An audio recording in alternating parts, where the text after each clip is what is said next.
Instagram પર fake કંપનીની જાહેરાત આપી કરોડોની છેતરપિંડી, ડિસ્ટ્રીબ્યુટર બનાવીને 20% પ્રોફિટ લાલચ આપવામાં આવી હતી. અલગ અલગ બે એકાઉન્ટમાં કુલ 2.53 કરોડ રૂપિયા પણ પડાવવામાં આવ્યા હતા. સાયબર સેન્ટર ઓફ એક્સલન્સની ટીમે બે આરોપીઓને ઝડપી પાડ્યા છે. સાવરકુંડલા અને અમરેલીમાંથી આ બંને આરોપીઓને ઝડપી પાડવામાં આવ્યા છે. બેંક એકાઉન્ટ સામે કુલ 34 ઓનલાઈન ફરિયાદ અને 11 એફઆઈઆર નોંધાયેલી છે. આ અંગે સાયબર સેન્ટર ઓફ એક્સલન્સના એસપી સંજય કેસવાલાએ જે છે 11 ઓગસ્ટના સાંજે 5:30 વાગે પોતાની પ્રતિક્રિયા આપી હતી.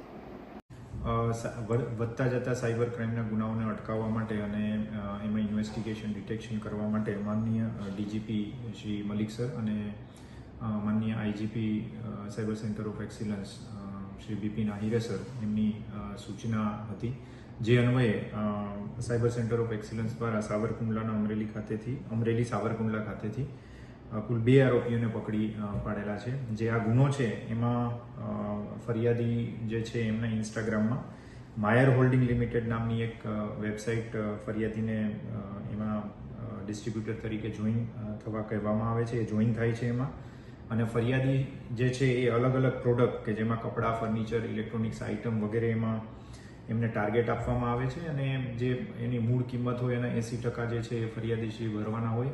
ત્યારબાદ જે વેચાણ થાય છે, જે રેવન્યુ થાય છે એમાંથી 20% જેટલો છે પ્રોફિટ ફરિયાદીશ્રીને બતાવવામાં આવે છે. અલગ એની વેબસાઇટ બનાવવામાં આવે છે જેમાં એમને પ્રોફિટ બતાવવામાં આવે છે.